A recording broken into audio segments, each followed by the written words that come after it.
하나님 말씀을 함께 나누어서 읽겠습니다. 사도행전 15장 22절에서 35절까지의 말씀입니다. 제가 22절 말씀을 먼저 읽겠습니다. 그래서 사도들과 장로들과 온 교회가 대표들을 뽑아서 바울과 바나바와 함께 안디옥으로 보내기로 결정하였다. 그래서 대표로 뽑힌 사람들은 신도들 가운데서 지도자인 바사바라고 하는 유다와 실라였다.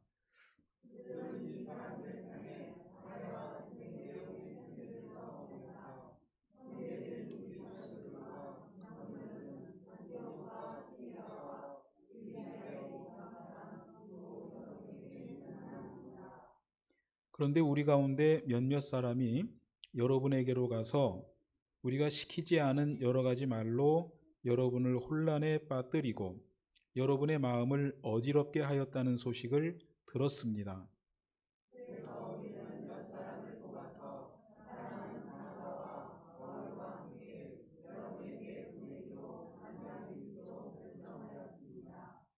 바나바와 바울은 우리 주 예수 그리스도의 이름을 위하여 자기 목숨을 내놓은 사람들입니다.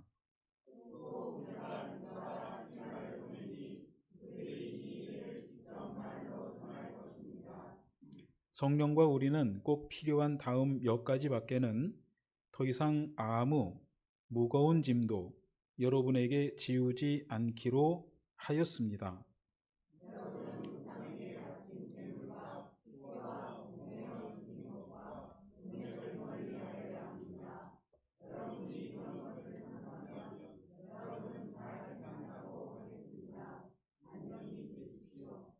그들은 전송을 받고 안디옥으로 내려가서 회중들을 다 모아놓고 그 편지를 전하여 주었다.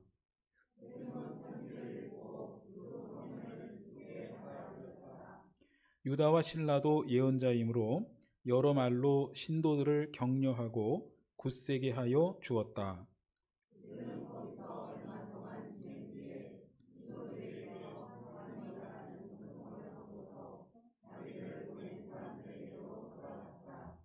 그러나 바울과 바나바는 안디옥에 머물러 있으면서 다른 여러 사람과 함께 주님의 말씀을 가르치고 전하였다.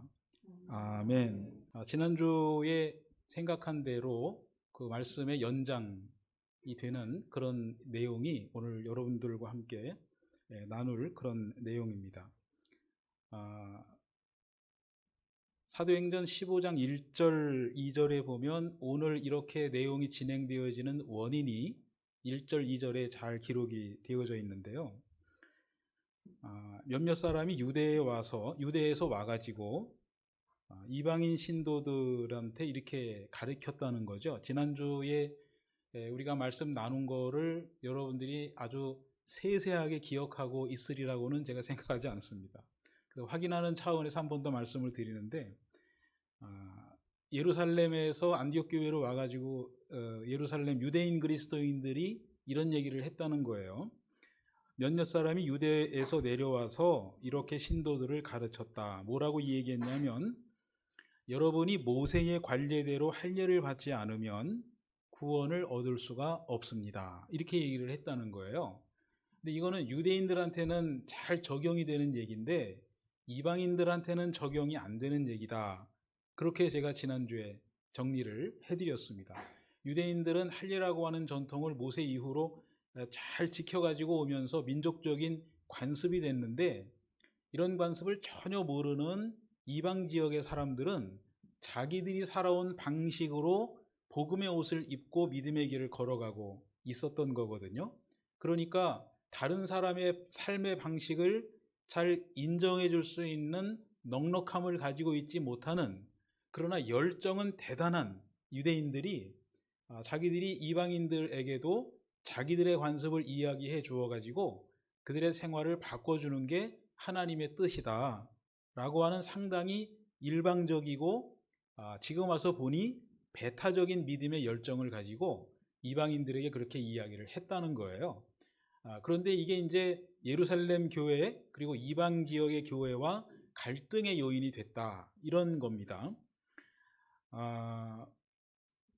이 문제를 해결하기 위해서 지난주에 우리가 생각한 게 예루살렘에서 종교회의를 했다, 이렇게 생각을 했습니다. 그래서 이방인을 위해서 복음을 전하고 있는 바울도 거기 가고, 바울의 동역자인 바나바도 가고, 그리고 이쪽에서는 안드레, 베드로, 이런 예수님의 직계 제자들을 중심으로 하는 예루살렘 교회의 지도자들이 모여가지고 이 문제를 어떻게 할 거냐, 이렇게 하는데, 저는 굉장히 이런 회의가 있을 때에 의지되는 게 바울이다, 이렇게 말씀을 드렸습니다. 바울은 유대인이지만 나면서부터 로마의 시민권을 가지고 있을 정도로 이방의 문화에도 이해를 많이 가지고 있는 그런 사람이어서, 그래서 이 예수님의 복음이 유연한 진리의 복음이 되는 데에 아주 대단하게도 기여를 할 수 있었던 기반을 가지고 있는 사람이 바울이었고, 이 바울이라고 하는 사람이 예루살렘 종교회의에 회의 멤버로 참여해서 충분히 발언하고 충분히 논의할 수 있는 자리를 마련하는 것으로 복음이 유대인만을 위한, 예수님의 복음이 유대인에게만 유효한 그러한 지역적 복음으로 남지 않게 하고, 모든 사람들을 위해서 유효한, 소위 이제 우리가 학교 다닐 때 사해동포회라는 것을 배우잖아요. 모든 사람들을 위해서 유효한 예수님의 복음으로 확장력을 갖게 하는 데에 크게 기여한 사람이 바로 이 바울이라고 하는 사람이었다라고 하는 것을 우리가 이제 지난주에 생각을 한 겁니다.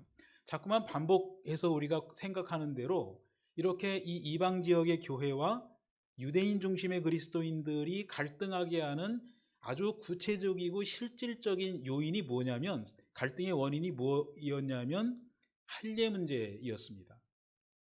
이게 이제 이방인이 유대인처럼 모두 다 할례를 받아야만 구원을 받을 수 있다 그러면, 말씀드린 대로 이 예수님의 복음은 유대의 민족주의에 사로잡혀서 상당히 그 범위를 제한받는 그런 지역적이고 지역적인 그런 복음 수준으로 남을 뻔했는데, 역시 예루살렘 교회에서, 예루살렘에서 진행된 예루살렘 그 회의는 예수님의 복음을 굉장히 유연하고 모든 사람들이 받아들여 하나님의 자녀로 구원받은 주님의 사람으로 살아갈 수 있는 그런 그 여지를 만들어내는 그런 역할을 잘 하는 것 때문에 예수님의 복음이 세계적으로 뻗어나갈 수 있게 되었다고 하는 것이죠.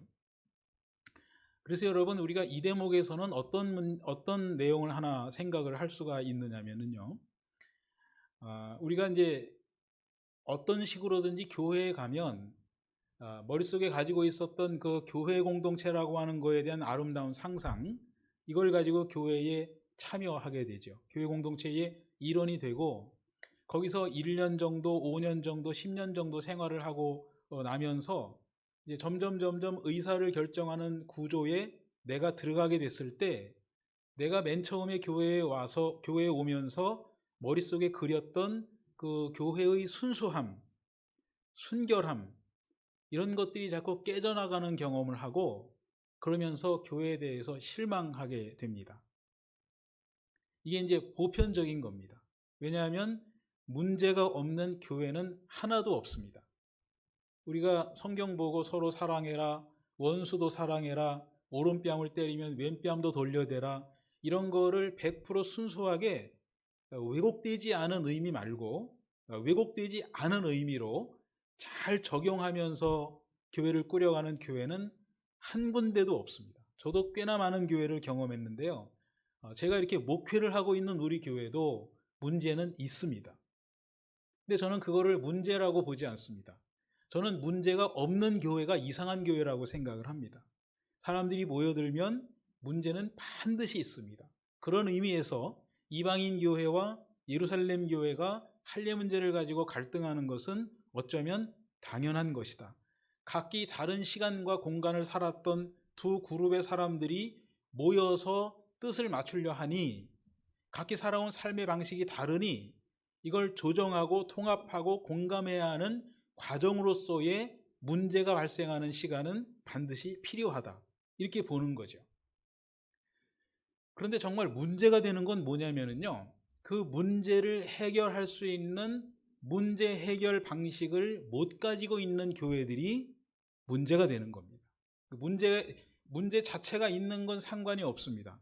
부부싸움 제가 목회 초기에, 우리 교회 목회 초기에 내외지간에 이렇게 좀 갈등이 있다고 말씀하시길래 어디 가서 좀 잘 싸우고 오세요 이렇게 이야기한 적도 있습니다. 그랬더니 하필 주일날 싸우러 가갖고 문자를 보내셨어요. 목사님 말씀대로 잘 싸우려고 여기 강원도 와서 오늘 예배 못 드립니다. 그래서 살짝 섭섭하긴 했는데, 그 잘 싸운다고 하는 게 뭐냐면요, 문제 해결 능력을 가지고 있다고 하는 것을 보여주는 겁니다.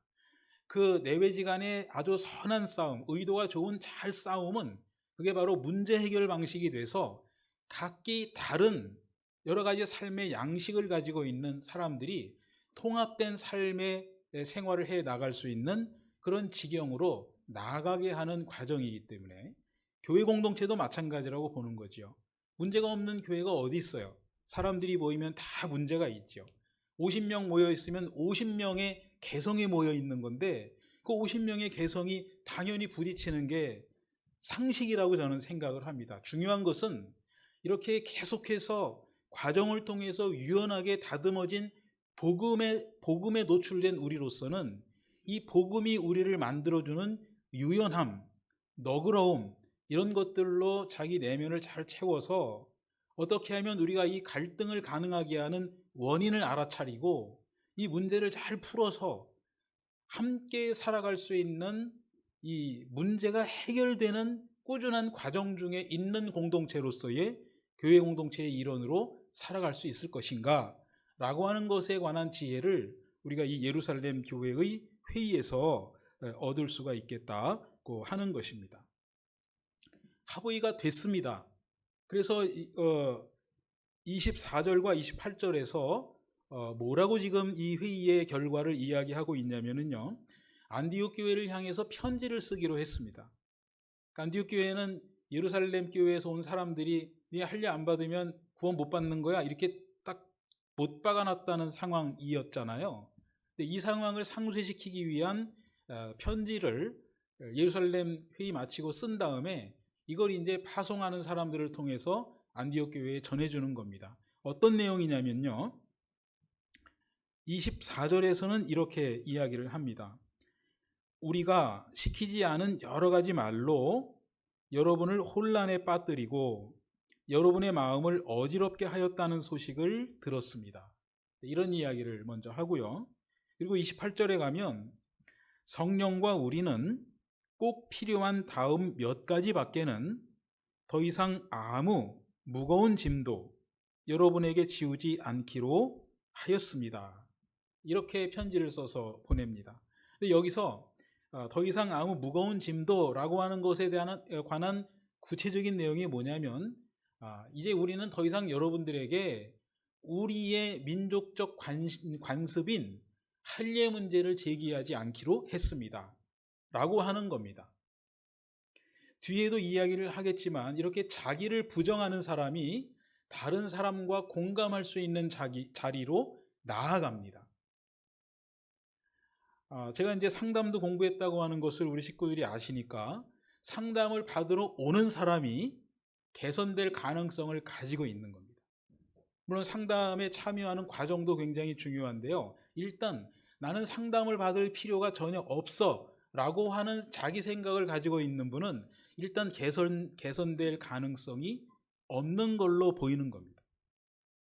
왜냐하면 나는 지금 내가 살아가는 이 삶의 양식이 불편하다고 느끼는 사람이, 또는 마땅하지 않다고 느끼는 사람이 이걸 고치기 위해서 자기 삶의 양식을 좀 잘 개선해 보기 위해서 상담하는 자리로 나아오기 때문에 그런 겁니다. 유대인들은 지금 이방 교회를 향해서 우리가 가지고 있는 이 습관과 관습을 포기하도록 하겠습니다 이렇게 이야기하는 거예요. 자기가 열정을 가지고, 아까 제가 말씀드리기를 유대인들의 열정을 가지고 이방인들에게로 요청했다는 거잖아요. 그 열정을 포기했다는 거예요.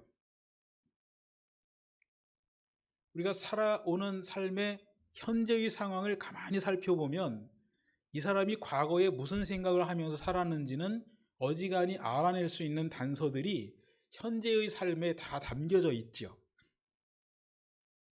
제 이름이 창진인데요. 창성할 창자에 진실할 진자입니다.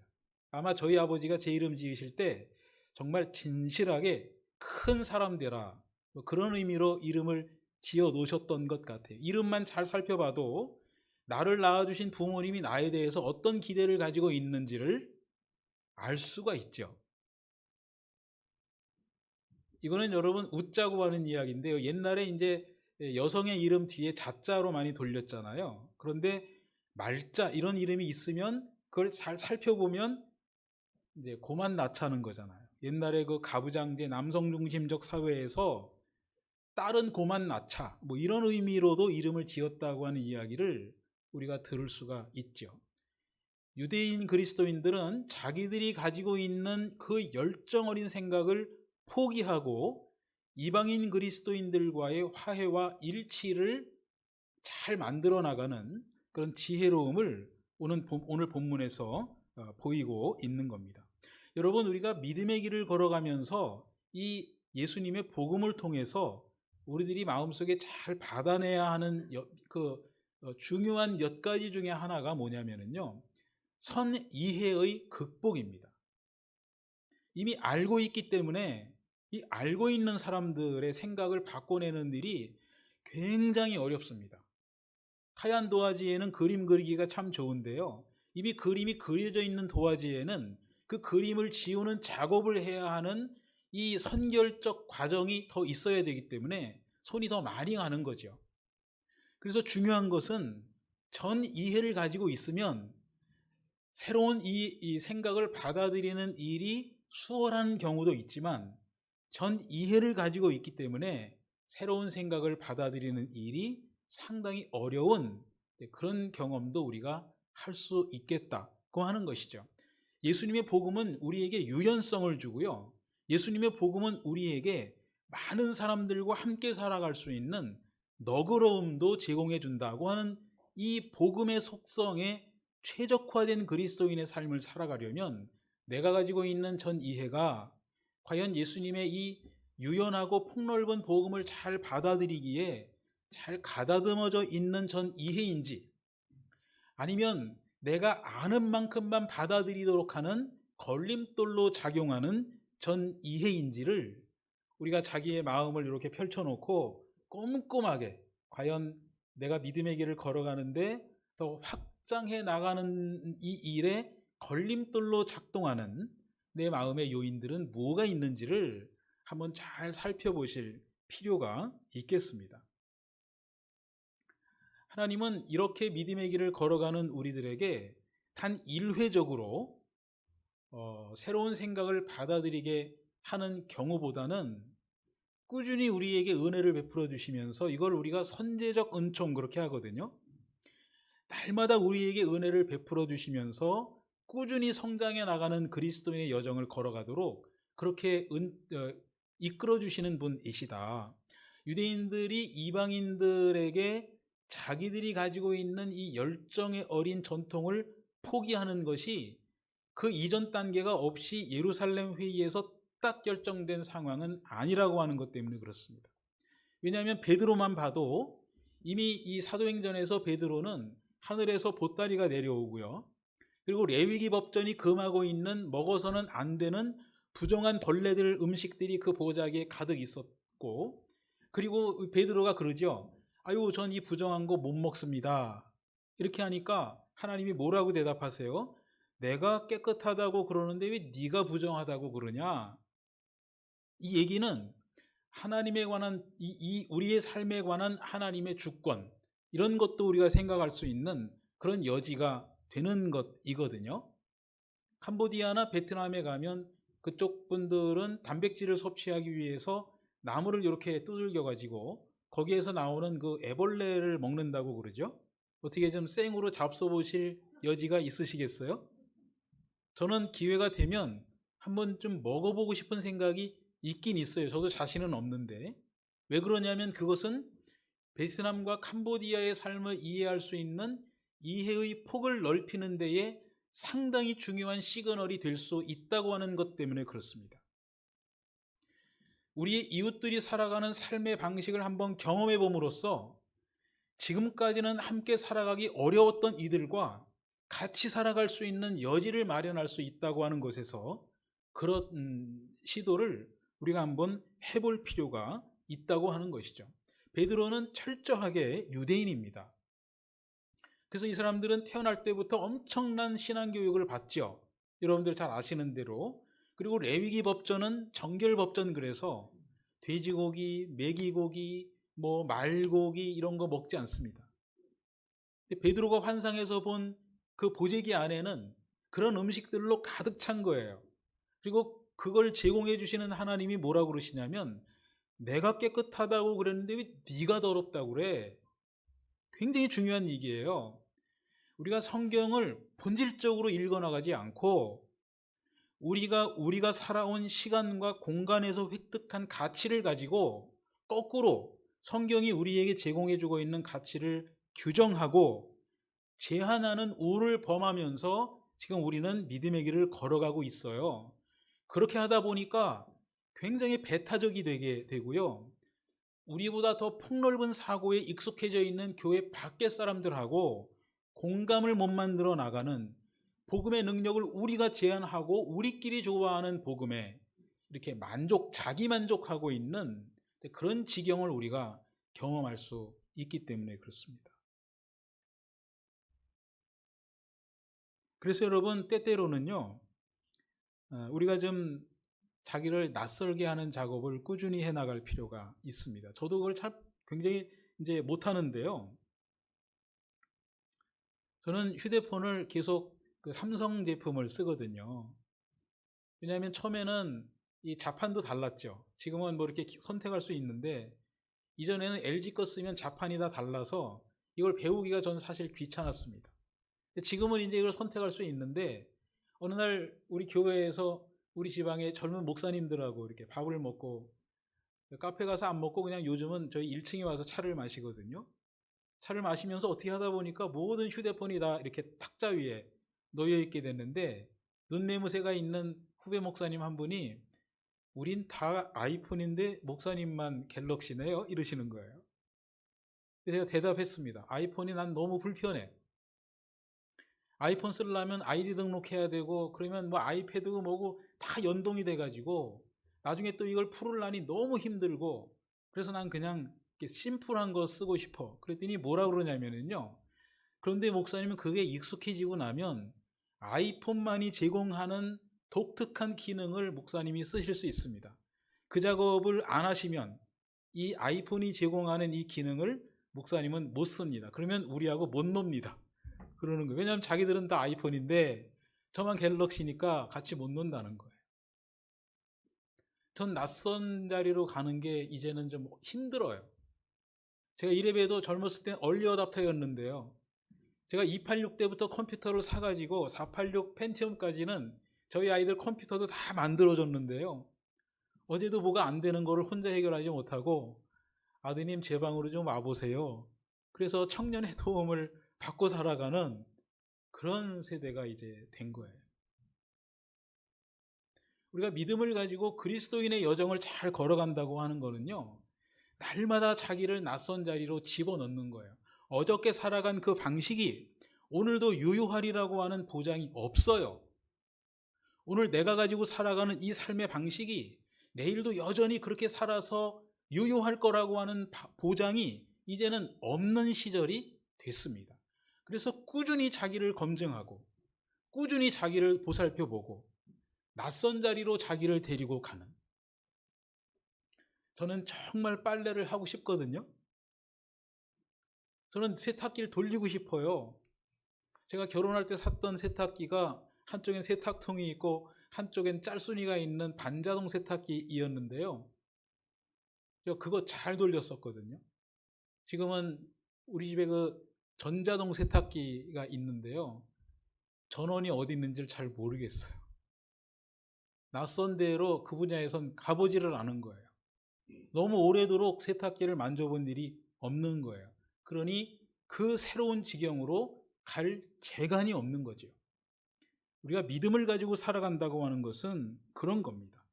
익숙한 관성을 가지고 이 믿음의 길을 30년 걷잖아요.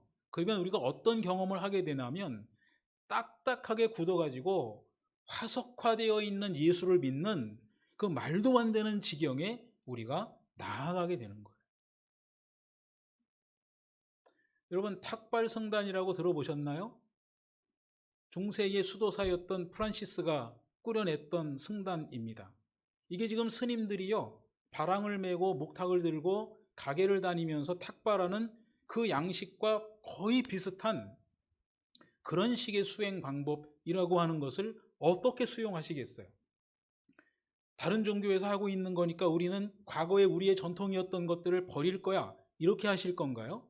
자기를 낯설게 하는 거는요, 과거에 우리에게 지대하게 선한 영향을 주었던 그 믿음의 방식이었는데 오늘 우리가 가지고 있지 않다고 해서 그거를 배척하게 하는, 그런 오류를 범하게 하는 그런 지경도 우리가 경험할 수 있어요.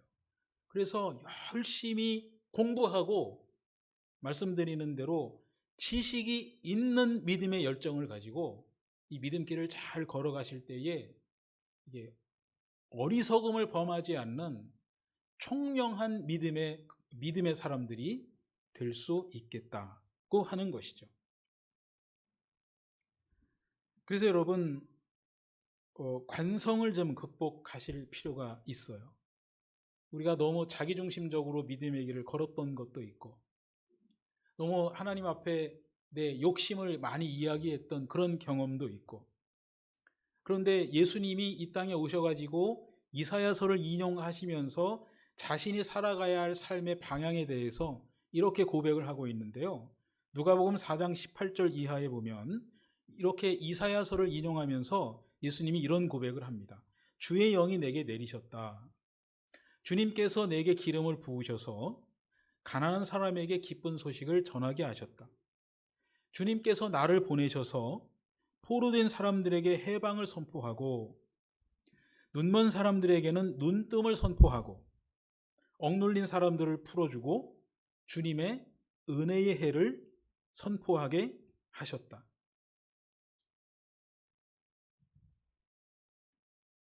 제가 이런 대목을 이야기할 때마다 좀 이렇게 설교하면서도 좀 흥분을 하고 그랬는데요. 그럴 때마다 우리 집사님들이 오셔가지고 왜 잘하시다가 흥분하세요 그러시는 바람에 지금도 막 그 생각이 나요. 흥분은 하지 않겠습니다. 근데 우리가 이 예수님의 복음을 중심으로 해서 믿음의 길을 잘 걸어가면서 참 잘한 건 뭐냐면 이 믿음을 만들어내는 일은 참 잘했습니다.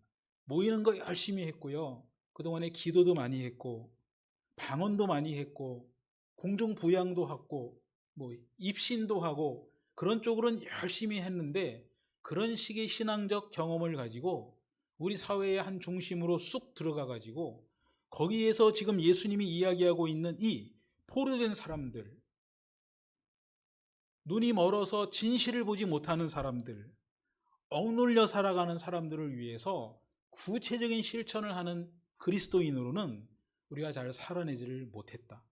우리는 관념적인 그리스도인으로는 정말 최적화된 믿음의 길을 걸었는데 우리의 문제를 실제적으로 풀어내는 소위 실존적인 그리스도인으로는 또는 실천이 있는 양심적 그리스도인으로 살아가는 일은 상대적으로 못했다라고 하는 반성을 해야 하는 그런 지경의 여정을 걸었다고 하는 것입니다. 예수님이 이 땅에 오신 것은 인간의 구원을 말씀하시는 건데 그 구원이라고 하는 게 현재적인 구원도 있고 미래적인 구원도 있고요. 하나님의 나라는 아직 안 이루어진 하나님의 나라고 이미 이루어진 하나님의 나라고 굉장히 복합적인 다중적인 의미를 가지고 있는 그런 복음이거든요. 그런 복음의 관점에서 또 한 가지의 구원에 관한 이야기, 제가 읽어드린 이 누가복음 4장에 담겨져 있는 예수님의 구원은 사람답게 살아가지 못하는 이들에게 사람다운 삶의 가능성과 지경을 제공해 주는 것, 그것이었습니다. 그래서 앉아있는 이를 일으켜 세우는 거고요. 누워있는 이의 손을 잡고 너 발로 살아가라고 하는 수동태를 능동태로 고쳐주시는 그런 사역을 꾸준히 해 나가셨던 것이죠. 그래서 여러분, 그리스도인들이 지금 믿음의 길을 걸어가면서 이 이방인 교회와 예루살렘 교회가 회의를 통해서 잘 합의해내고 있는 이 장면으로 어떤 팁을 하나 얻으셔야 되는데, 새로운 가치를 꾸준히 수용하는 그런 수용 능력을 가지고 있는 그리스도인의 여정을 걸어가셔야 됩니다. 오늘 현대사회를 살아가는 우리들은 성경에 기록이 되어 있지 않는 엄청난 내용들을 경험하면서 살아가고 있습니다. 성경에 없는 이야기들 굉장히 많이 있습니다. 가치들도 그렇고요. 이걸 어떻게 우리가 잘 믿음으로 받아낼 수 있을 것이냐. 그래서 그리스도인들은 해석하는 것도 섬세하게, 보편타당하게 잘 만들어낼 수 있는 그런 능력도 가지고 있으셔야 된다. 새로운 이야기를 잘 수용할 수 있는. 제가 12월에 어디 가서 이야기를 좀 하나 해야 돼서요. 오늘 아침에도 좀 일찍 나와가지고 제 방에서 책을 하나 이렇게 읽었는데, 이건 뭐 죽을 때까지 공부해도 해결이 안 나는 주제이기도 하지만, 어느 선생님이 현장에서 아이들과 함께 움직이시면서 느낀 바를 적으셨는데요. 최소한 저보다는 훨씬 나으시다. 상당히 긴장감을 주면서도 실제적인 이야기를 거기다가 기록을 하셨더라고요. 제가 페이스북에다가 읽은 책을 하나 올렸습니다. 성평등 학습에 관한 책을 올리면서 숙제를 하고 있는데 자꾸 진지해져요 이렇게 썼어요. 그랬더니 안산에 있는 우리 박인환 목사님이 이렇게 다셨어요. 근데 왜 이런 공부를 하면 사람들이 급진 좌파라고 그럴까? 그래서 제가 밑에다가 댓글을 적었습니다. 그러게요. 근데 저는 이런 공부를 하면 우리 어머니의 일생이 생각이 나고, 우리 아내의 시간이 생각이 나고, 우리 딸의 이야기가 생각이 납니다. 이게 이념으로 나눌 이야기입니까? 이건 우리의 생활입니다. 왜 우리 어머니는 밥상은 다 차리시고 정작 밥 먹을 때는 부뚜막에 앉아 계셔야 합니까? 이게 맞는 겁니까? 그리스도인은 지금 내가 가지고 있는 이 생각이 오늘은 타당했으나 내일도 여전히 타당할 것인지에 관한 의심을 꾸준히 하면서 새로운 가치를 수용해서 보다 좋은 삶의 이 지경이 열릴 거라고 하는 판단이 서면 그 새로운 가치를 주저하지 않고 받아들이는 그런 지혜로움을 가지고 계셔야 돼요.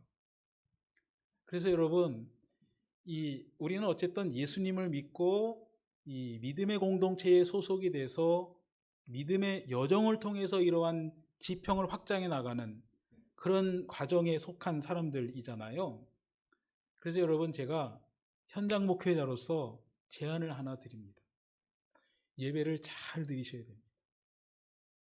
이거는 뭐 교회를 유지하고 이런 그 물리적이고 표면적인 이유 때문에 제가 이런 말씀을 드리는 게 아니고요.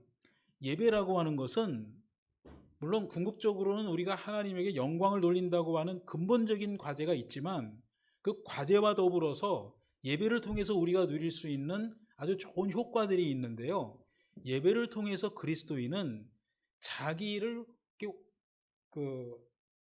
굳건히 하는, 확인하는 작업보다는 예배를 통해서 선언되어지는 이야기를 통해서 자기를 부정하는 작업을 할 수 있기 때문에 그래요. 이 예배를 잘 드리셔야 됩니다. 신앙적으로 개인주의자들은요, 자기 생각에 맞지 않거나 그러면 함께 믿음의 길을 잘 못 걸어갑니다. 이게 참 이상하죠? 이게 예수님을 믿었는데 왜 같이 뭐가 안 되냐고요. 근데 우리가 예배를 잘 드린다고 하는 것은 예배를 통해서 나를 볼 수 있는 여지가 생기는 거예요. 내가 보이는 거예요.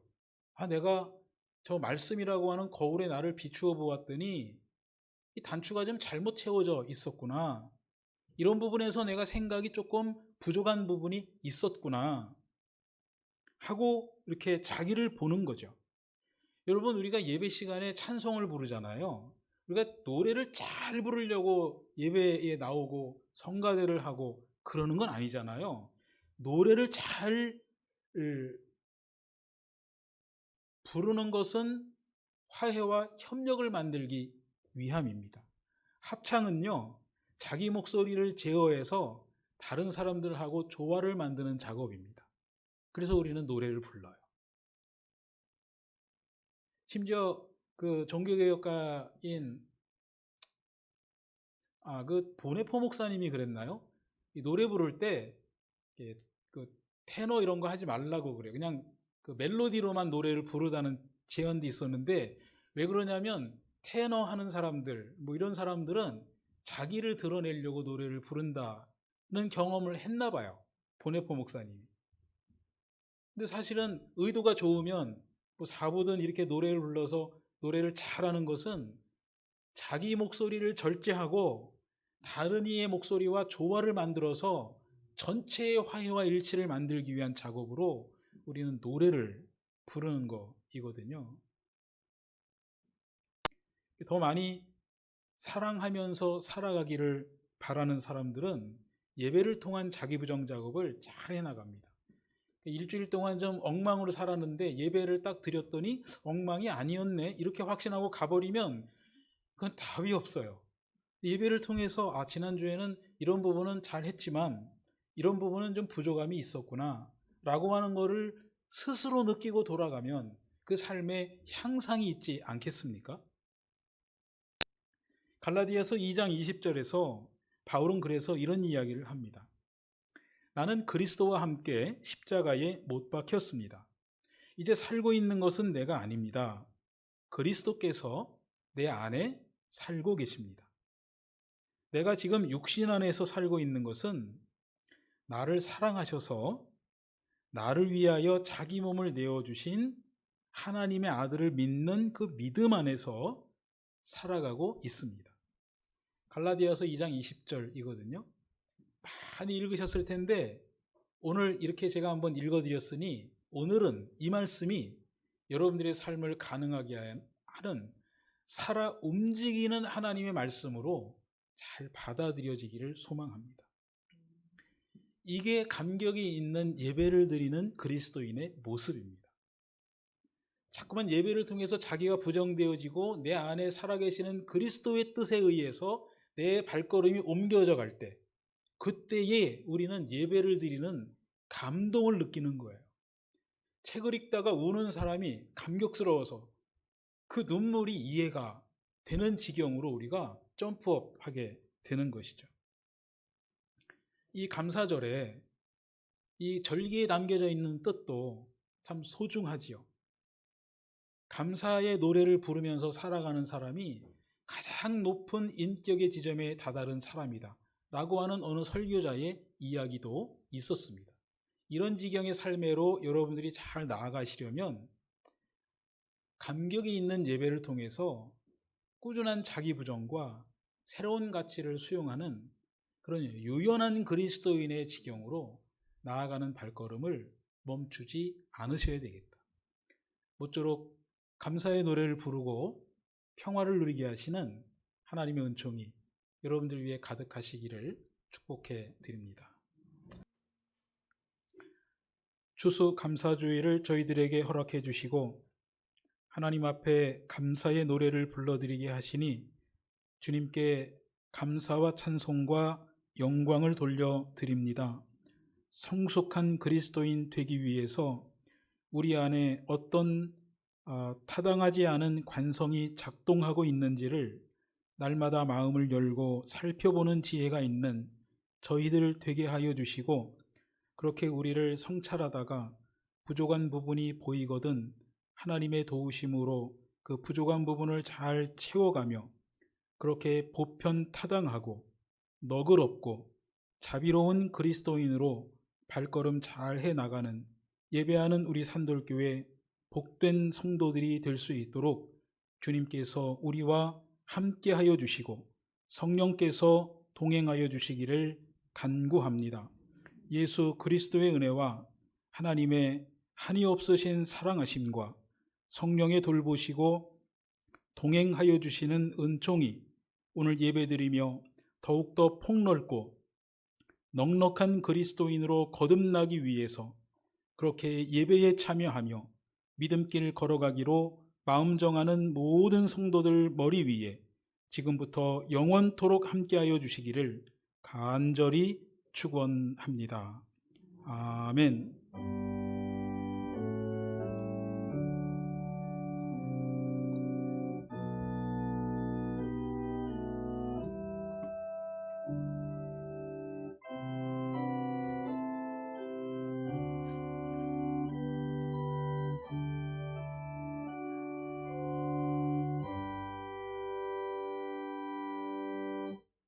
그곳에 나 있기 원합니다. 이끄시는 대로 순종하며 살리니 연약한 내 영혼 통하여 일하소서. 주님 나라와 그 뜻을 위하여 뜻하신 그곳